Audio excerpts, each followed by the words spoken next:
Hey everybody, Tyler again with Outboard Specialty Tools, and today we are getting into a trim and tilt unit that is acting up on a Yamaha F90.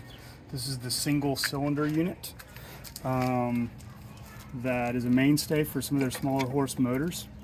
And so we're going to be pulling this thing off and getting into the innards on it, doing new seals and O-rings. The very first things we're going to be doing here is I've already trimmed the motor all the way up. I've let the manual release down, let the manual release out, and put the motor down on its service locks. And so right now I'm going to start getting our snap rings out of the way so we can pull pins and do all those things. I need to go ahead and unbolt our trim motor leads and get that guy where it's loose.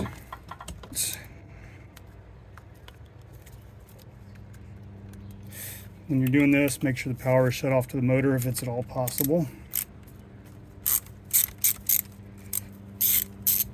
There's our trim relay. And all we're doing is taking our trim motor leads off.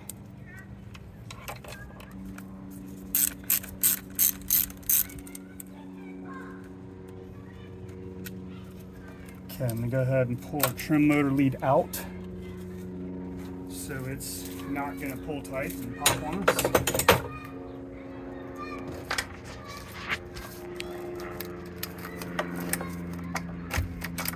Okay. Now we're ready to go ahead and remove our tilt pin.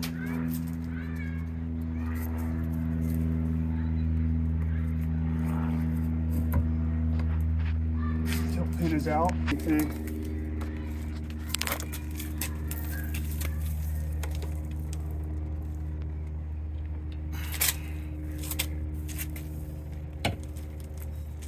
Remove our bonding wire here. Should have done that already.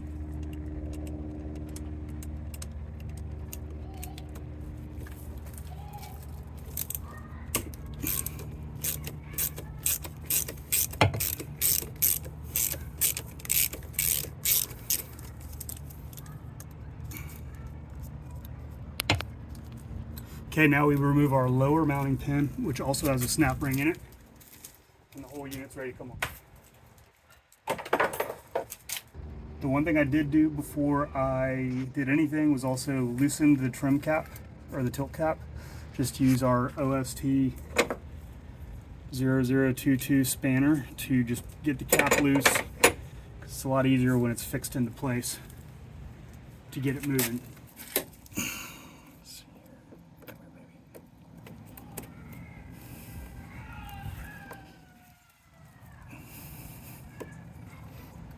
There we go, it's off. All right.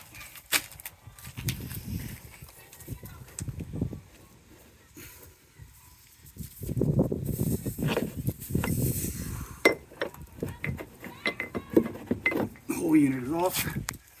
Make sure our bushings are still where they need to be. Okay, so we're using our OST 0022. It's our 47 millimeter spanner here. First thing we're doing is we're pulling our tilt cap. So like I said, I already broke it loose a little bit on the motor while it was still mounted, so it should be spinning pretty easily.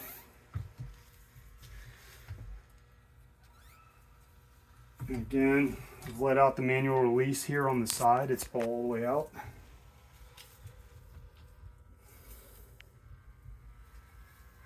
So we're just spinning our cap out here.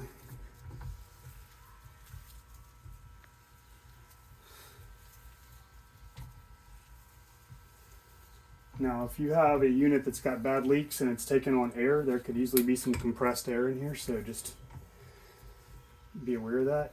Wear eye protection,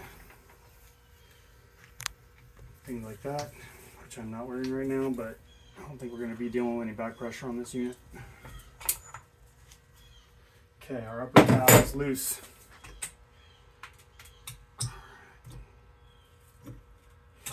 Okay, now I'm going to run our manual release back in. I'm going to run our manual release screw back in here because I'm going to use the unit to build a little bit of pressure to help me remove this inner cylinder that's about to come out. I'll go ahead and throw some eye protection on for this part.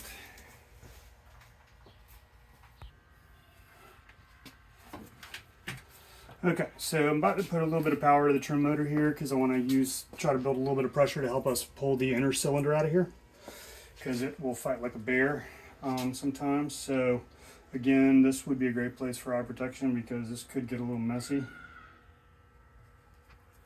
So we're just going to put a little bit of voltage to it. Hot to blue, green to ground.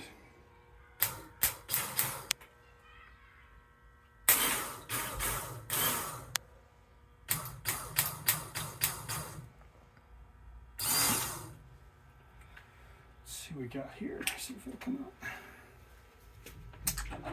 There we go. So I think this is one I've actually done. It's been a couple of years. I think I left a couple of bearings out of it somewhere. All of our lower bearings are in, but I think I left a bearing out of the actual tilt rod, which the tilt rod has a piston subassembly in here, which we're going to get into in just a minute. I think that's where we're missing a bearing. Right now I'm accounting for all of our lower bearings. As you can see, they're all there. Okay. Now we're going to move on to the next phase here. So now we have our inner cylinder assembly, tilt piston subassembly, all that stuff is out of the main housing. Accounted for all of our lower bearings. So we're going to use OST0022 again to pull the cap off of the inner cylinder assembly. Just tighten that vise down a little bit.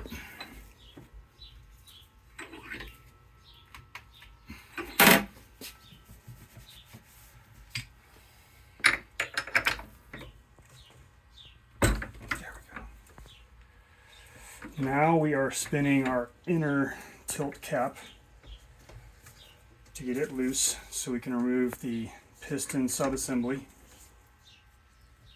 from our other cylinder here.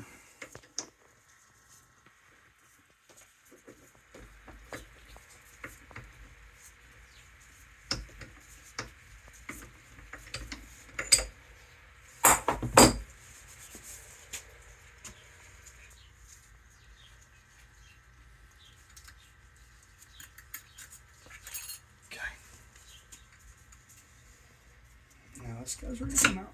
All right.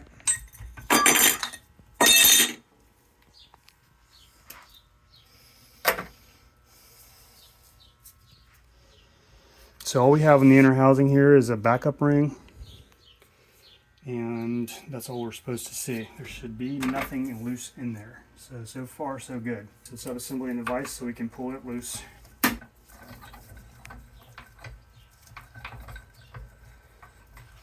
And get to the crux of this matter.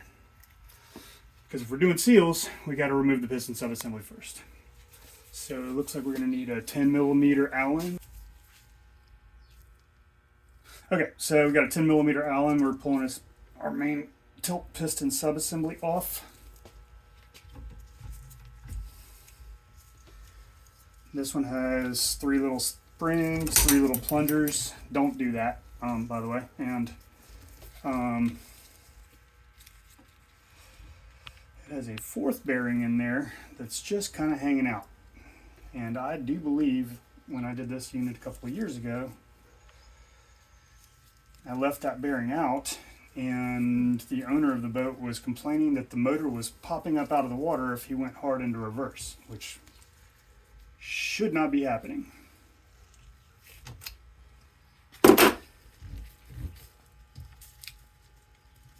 So let's see what we got on our little comeback here.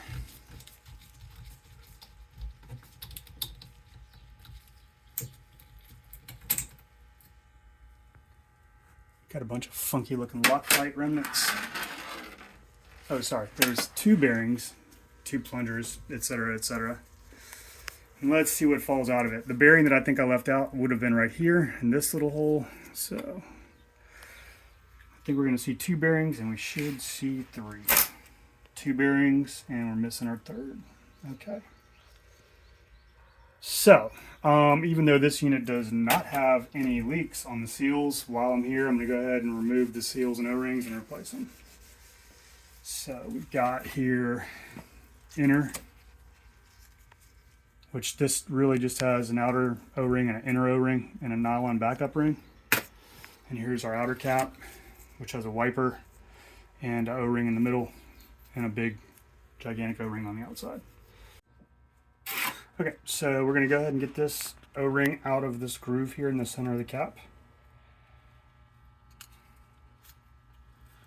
We're going to replace it with our new O-ring, which I just set right here.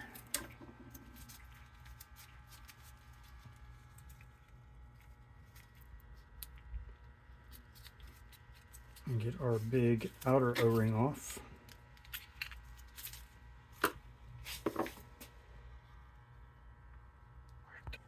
Okay, so inner O-ring has been replaced. Put a new outer under the cap. Now I'm going to just put our wiper on. Sometimes it'll press in by hand, more often than not it needs to go to the arbor press. Just got that over here.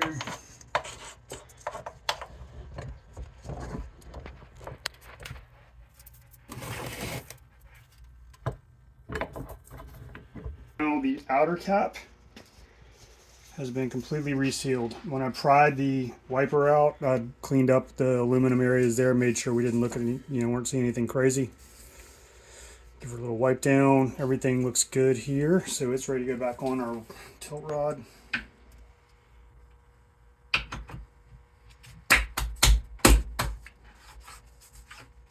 Now let's get the inner done. So just working the inner O-ring out there. I'm gonna pop our new one in.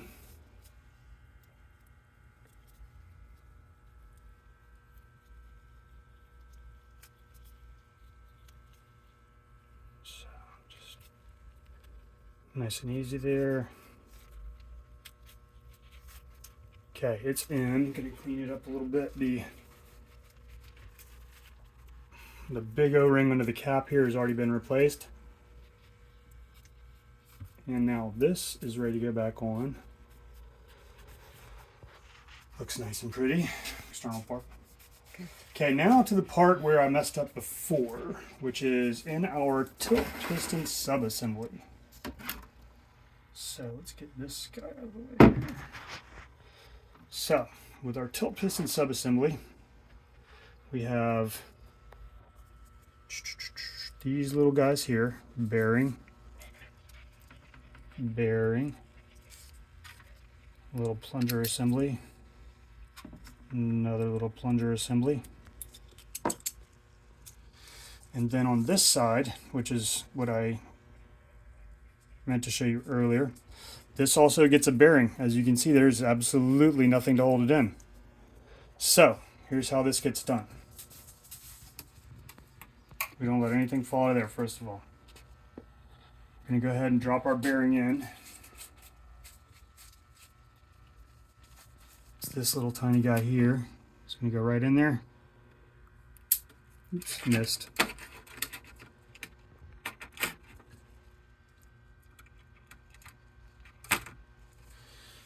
Okay, so we've now got our bearing inside the tilt cap. I'm going to actually bring all these guys back off. Now, what I'm going to do here is put our tilt piston subassembly down in. Our tilt rod down in, and that locks our bearing into place. Giving it a little shake, you can hear it rattling back and forth a bit. So right now, as long as I don't do anything stupid, it's going to stay put. Back in the vise we go.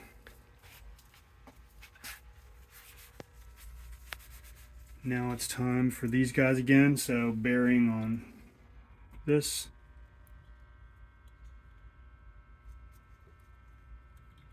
Plunger and spring. Bearing here. Plunger and spring. Oh, come on. There we go. Now our little cover plate here.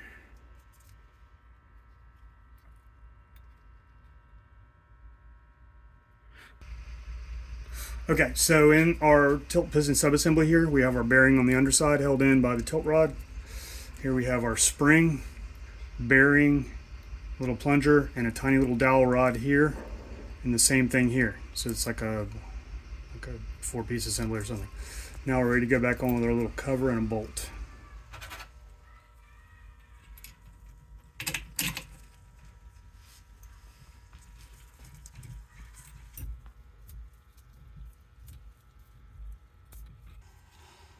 tail piston subassembly tail rod back into the inner cylinder. There is a backup ring which I have moved almost up to the top of it. You can see down in there. That backup ring by moving it up here, we got a bunch of space here, which when I set it down into that, which is pre-filled with fluid, should go back into the housing a little bit easier.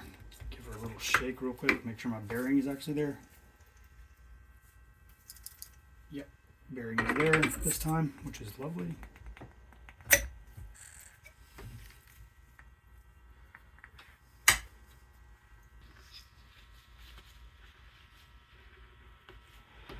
Torque it into place here with our OST0022.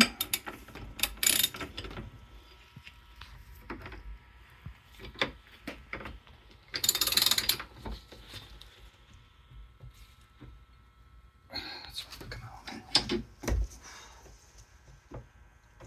Okay, good there. Now, go ahead and get our main housing back into the vise here. So as you can see, we have two different inner diameters on here. I have a bigger diameter, and then this goes into a smaller inner diameter, a few inches down. So those bearings need to stay seated. And as you were feeding this thing in, you need to make sure that they all are still in their little seats when you get to that inner diameter. And it can be a lot easier said than done, especially when they don't want to behave.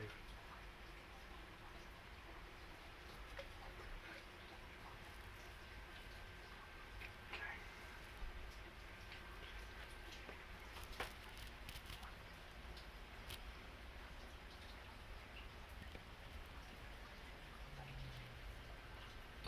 So we've gotten it back down.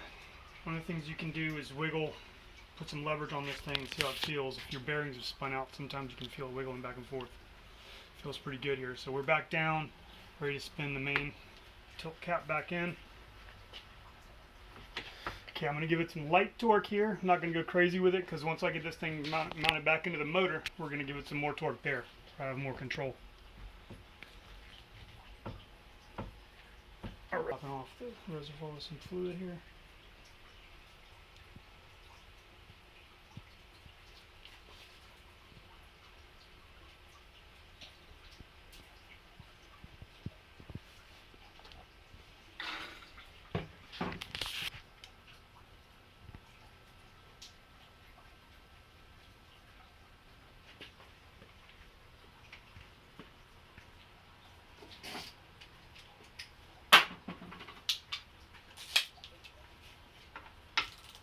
Very light torque, as in almost none.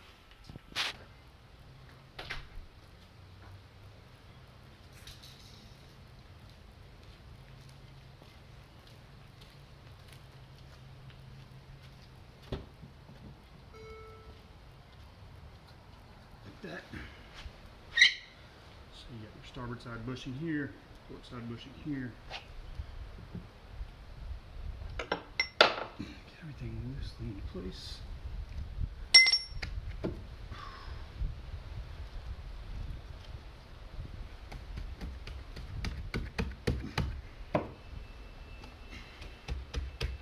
everything to behave for you.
Alright, so we got our snap ring back in its groove.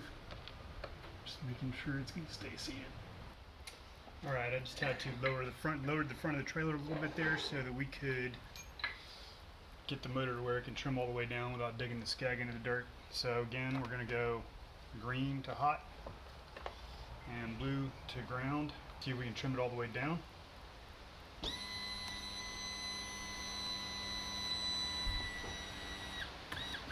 Okay, we're up.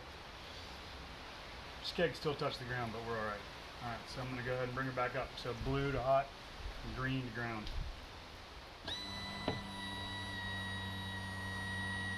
So basically I'm just checking to make sure the trim unit is bled properly right now. If it's loaded up with air, you're going to hear it. You're going to hear air jetting around in there.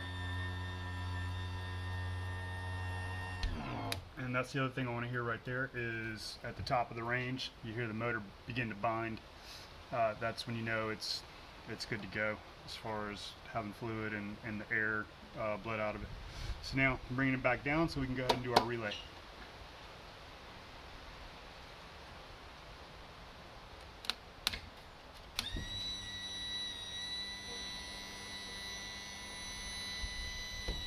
Obviously there's sparks flying and things are, you know, anytime you got sparks and stuff like that flying around, not the time to have an open fuel source nearby. So do make sure all of your fuel sources, whether they're tanks, vented tanks, whatever, any hint of fuel vapor, you'll need to use another approach.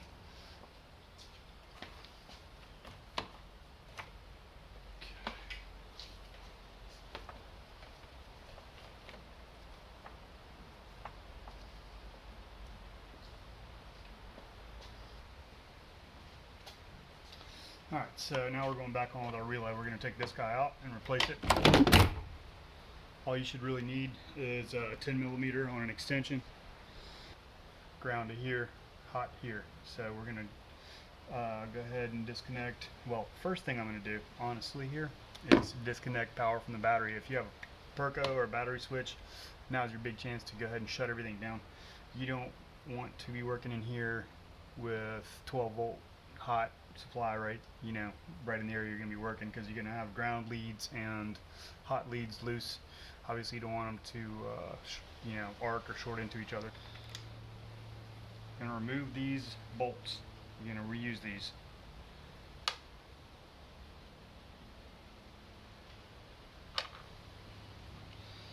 Next we're going to disconnect our hot here and our ground here, because those are connected to the motor.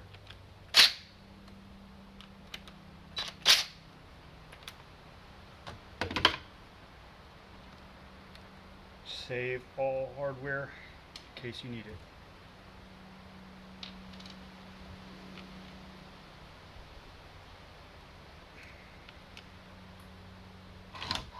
Got us a little fire here. Got it. Alright.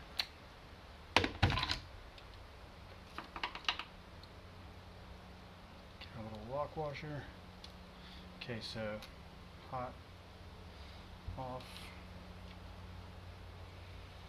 Oh wait, I disconnected ground at the wrong place. Oh yeah, here's our other ground right here. And we are going to need this ground cable.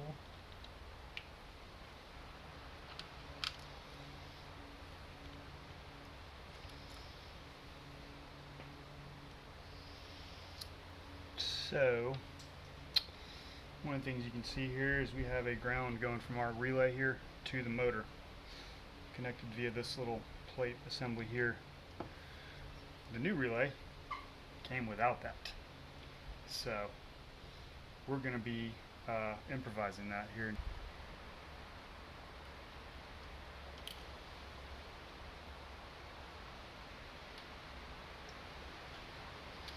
Get our lock washers in place here. Tighten this down the rest of the way. I'm just getting it in place with the impact, and I'm going to use a ratchet. You do not want to impact anything onto these electrical parts. There are cheap aftermarket relays identical to this that are available out there. If you look around, do a little research, you can find them usually. I generally go with Yamaha OEM unless specified to do differently. color coded, hot ground, tail to pigtail. This is plug and play stuff right here. This is your start relay lead. You want to be very careful not to pinch it.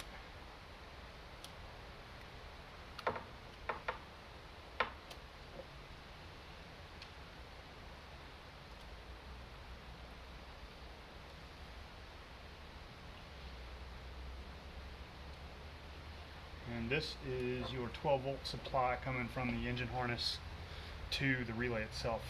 So off the harness, giving you 12 volts in.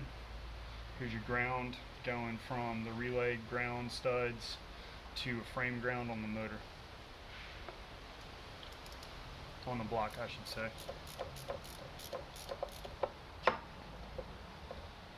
Again, no reason to go crazy on the torque.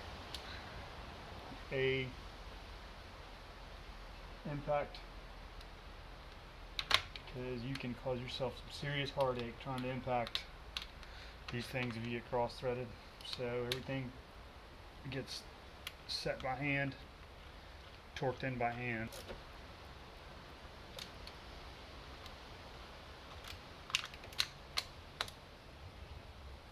Okay, so these are color coded generally also. You can see our little blue wire up here and a little tiny green wire down here. And usually it's blue goes up to the sky, green goes down to the earth.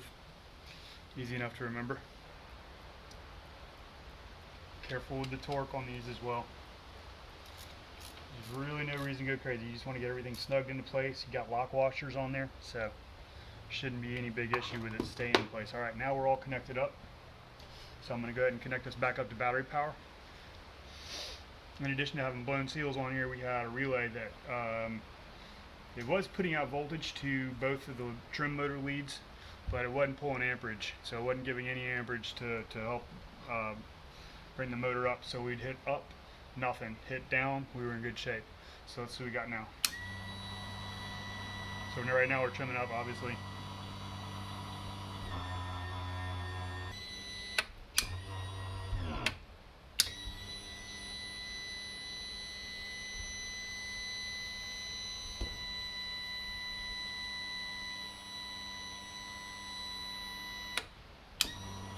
Oh yeah. Oh yeah, it's on. Done.